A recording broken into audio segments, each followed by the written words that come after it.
and awarded to an alumna or alumnus who has demonstrated a clear commitment to excellence in his or her career, as evidenced by public recognition, achievement, or leadership that positively reflects the college's vision. This year's recipient is Douglas Greenfield. The son of a sociology professor, Bob Greenfield, Doug was an early Jefferson House candidate, designing a program with senior fellow Irving Foster in physics and electroacoustics. In 1977, he joined Dolby Laboratories, where he has worked ever since to improve the quality of sound technology in the motion picture industry.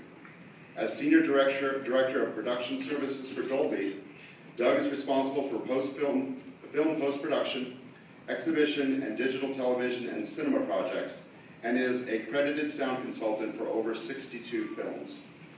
He is a voting member of the Academy of Motion Picture Arts and Sciences, whose Board of Governors awarded him the John Bonner Medal of Commendation in 2004. Please join me in congratulating this year's recipient of the William H. Kadel Medal, Doug Greenfield. Yeah. Douglas!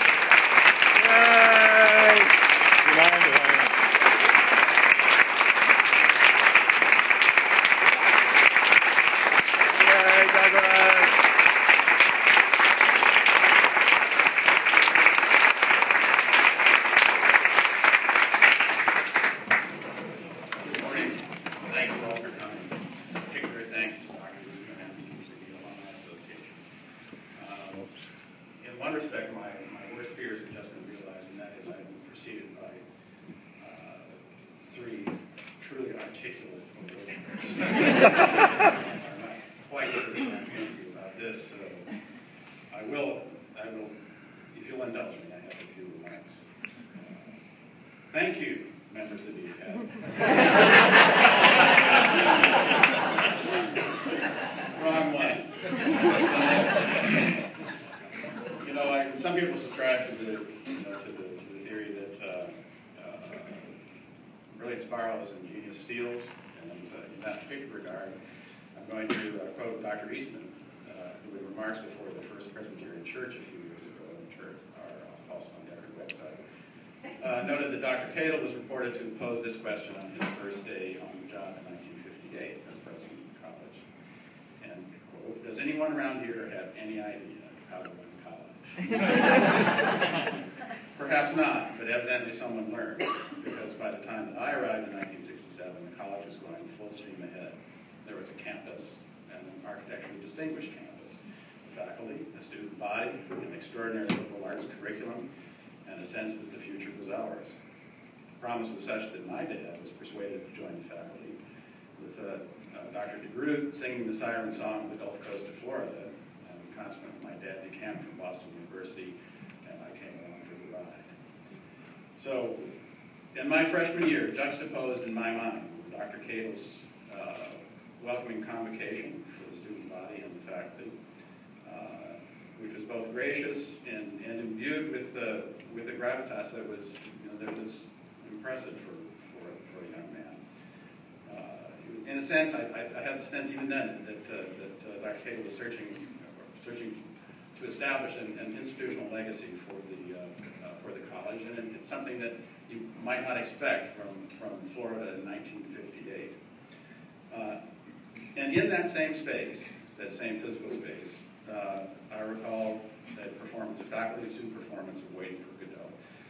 I do remember Ashby Johnson as one of the principals, and I remember student Steve Liebler as lucky, not so lucky. And at this point, I realized there was something special, something truly special going on here. So, in 1967, just some notes here, there was bi-weekly chapel and a curfew for women, for the women students. 4 years later, we had co-ed dorms.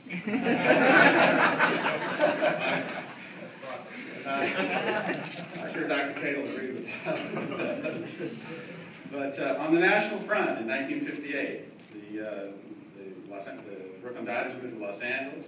Whammo introduced the hula hoop and sold 100 million of them. I was in the second grade in Greensboro, North Carolina. gasoline was 19 cents a gallon, and the best film of the year was Gigi.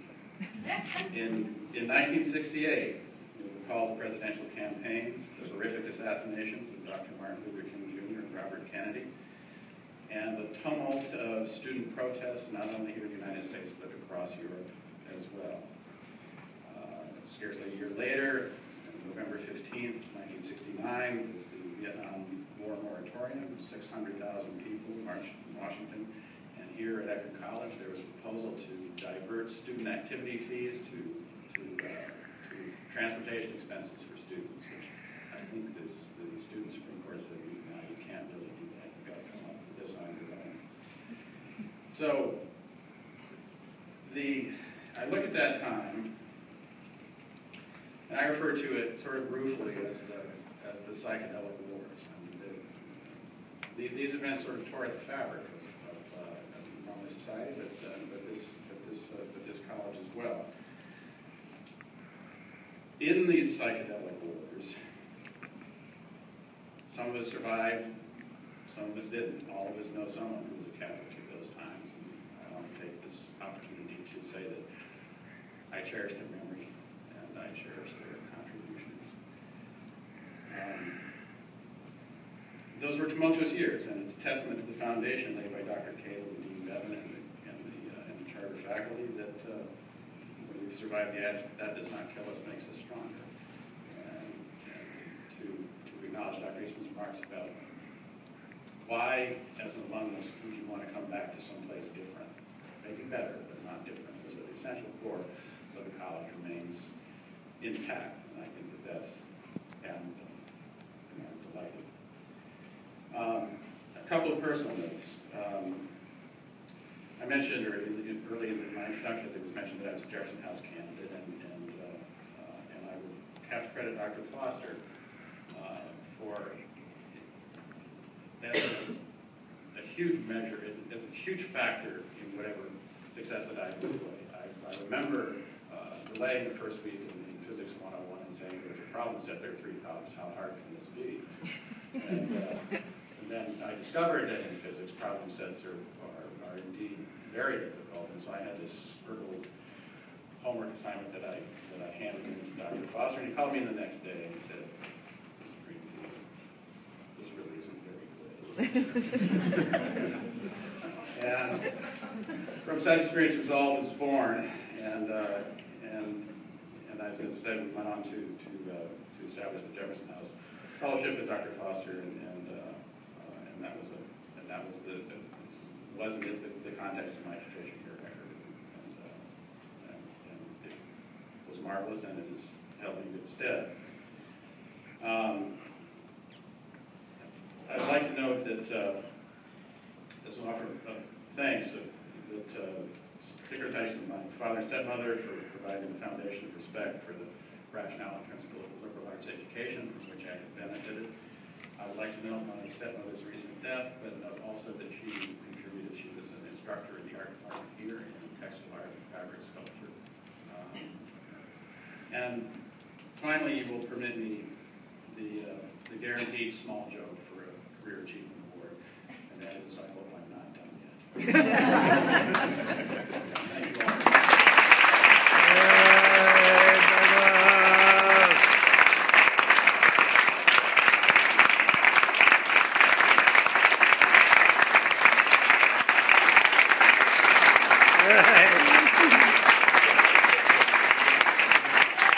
Good job, Douglas.